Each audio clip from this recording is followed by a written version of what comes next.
Assalamualaikum warahmatullahi wabarakatuh. Halo teman-teman, perkenalkan nama saya Cindy Aprilia, mahasiswa Universitas Maliku Saleh, jurusan Pendidikan Matematika Fakultas Teknik. Baiklah, di sini saya akan berbagi mengenai bagaimana caranya kita menentukan uji normalitas, uji homogenitas, dan uji hipotesis dari suatu data dengan menggunakan software SPSS. Baiklah, langsung saja. Baiklah, di sini saya akan berbagi mengenai tutorial bagaimana caranya kita menentukan apakah data dari suatu penelitian berdistribusi normal atau tidak, dan bagaimana caranya kita menentukan uji homogenitas dan uji hipotesisnya. Jadi di sini saya telah memiliki data eksperimen yaitu pretest dan posttest, dan untuk data kelas kontrol di sini juga ada pretest dan posttestnya. Nah, di sini kita memiliki beberapa dasar pengambilan keputusan dalam sebuah penelitian. Jadi, untuk menentukan uji normalitas suatu data, di sini bisa kita lihat jika nilai signifikansi lebih besar dari 0,05, maka data dikatakan berdistribusi normal. Namun sebaliknya, jika nilai signifikansi kurang dari 0,05, maka data tidak berdistribusi normal. Nah, di sini kita menggunakan software SPSS untuk mengetahui apakah suatu data itu berdistribusi normal atau tidak. Jadi, sebelum mengoperasikan software SPSS ini, kita harus tahu terlebih dahulu untuk menentukan apakah suatu data berdistribusi normal atau tidak, kita memerlukan data NGen dalam pengolahan datanya. Jadi, pada software SPSS ini terdapat data view untuk menginput data dan variabel view untuk memberikan variabel atau nama. Jadi, pada variabel view ini terdapat kolom name, type, weight, decimal, label, value, missing, column, element, measure, dan rule. Pada kolom name ini, kita masukkan pretest dan posttest kelas eksperimen, dan juga pretest dan posttest pada kelas kontrol. Jadi yang pertama, kita ketik pretest eksperimen. Yang kedua, posttest eksperimen.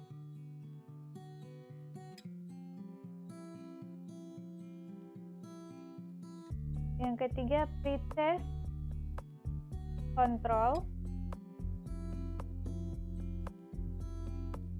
Yang keempat, posttest untuk kelas kontrol.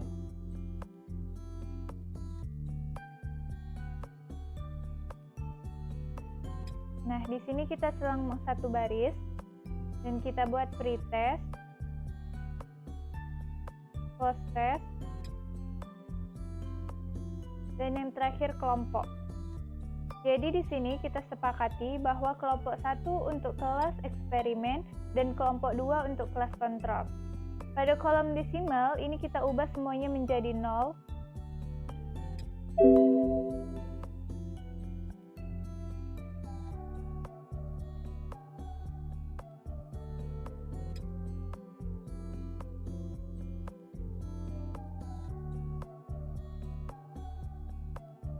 Oke, dari atas sampai bawah kita ubah 0.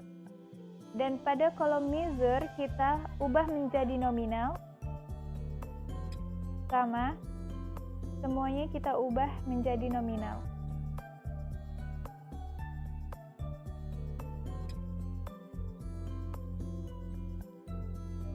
Baiklah, pada kolom value di sini kita lihat untuk baris kelompok ini kita ubah value 1 itu untuk label eksperimen, karena tadi sudah kita sepakati bahwa kelompok 1 itu untuk menandakan kelas eksperimen. Kita add value 2 untuk label kelas kontrol. Kita add, lalu kita klik OK. Selanjutnya kita masuk ke data view. Di sini pretest eksperimen, kita masukkan datanya. Untuk pretest eksperimen,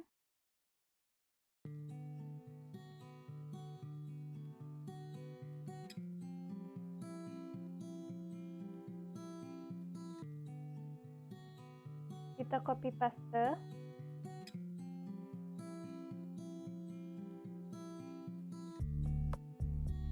Di sini untuk post-test eksperimen,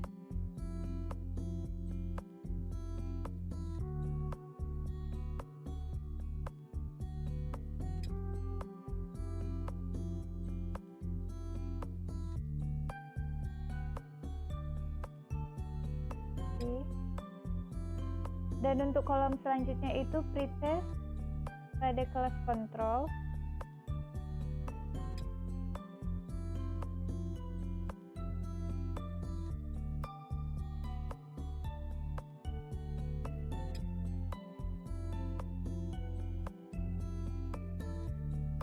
Dan post-test untuk kelas kontrol.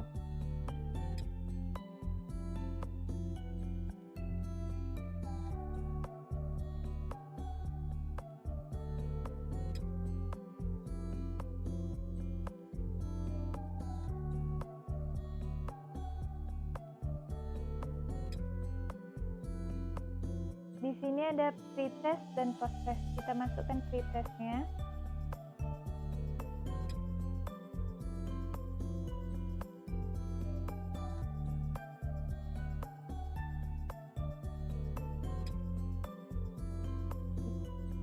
Sama untuk kelas eksperimen dan pretest untuk kelas kontrol.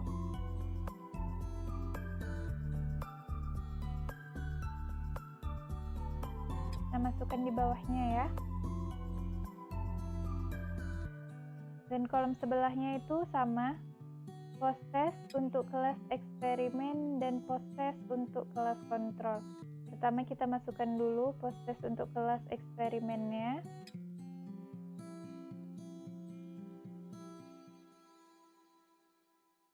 Dan post-test untuk kelas kontrolnya.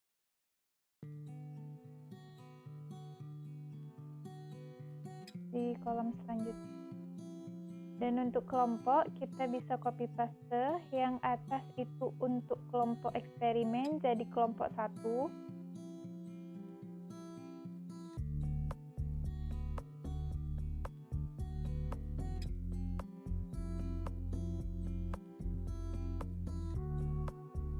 Dan selanjutnya itu untuk kelas kontrol, kelompok 2.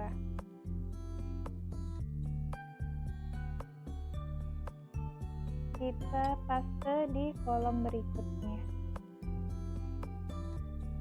Nah, itu kita akan menentukan nilai n-gain, di mana rumus dari data n-gain itu sendiri adalah post-test dikurang pretest dibagi nilai maksimal dikurang pretest.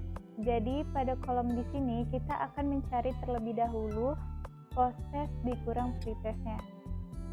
Sekarang kita klik transform dan compute variable. Di sini akan kita tulis post-test post kurang pre. Di sini kita masukkan post-test dikurang pretest. Kita klik OK.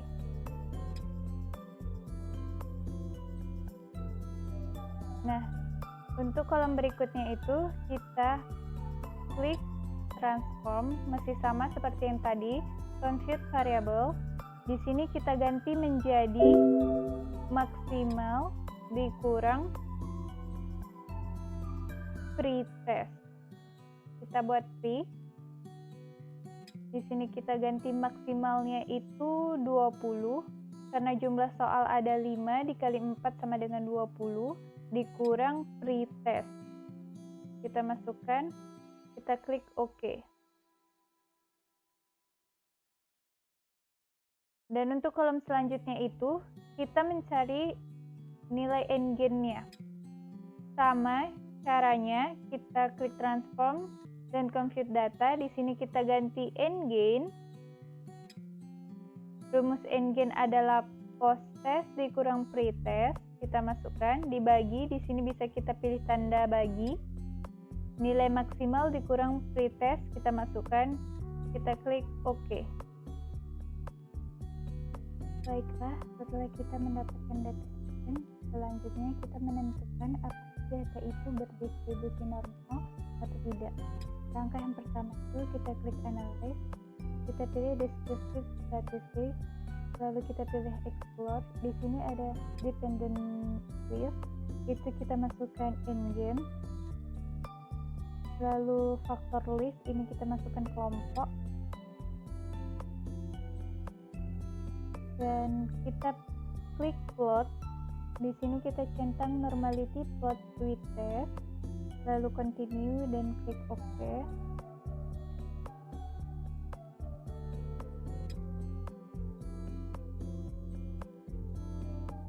Nah, di sini kita dapatkan datanya.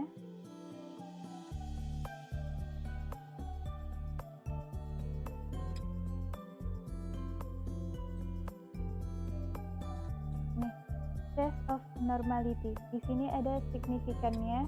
Untuk kelas eksperimen itu 0,256 dan kelas kontrol itu 0,76.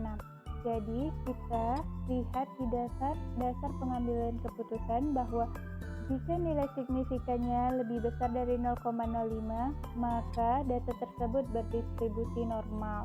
Jadi di sini dapat kita simpulkan bahwa data kita berdistribusi normal. Selanjutnya, kita tentukan uji homogenitas. Untuk menentukan uji homogenitas ini, kita pilih Analyze, lalu kita pilih Comparement, kita pilih One Way ANOVA. Di sini dependent list-nya kita masukkan N-gain, lalu faktornya itu kita masukkan kelompok, dan kita pilih option, kita centang homogeneity of variance test, lalu kita continue, kita OK.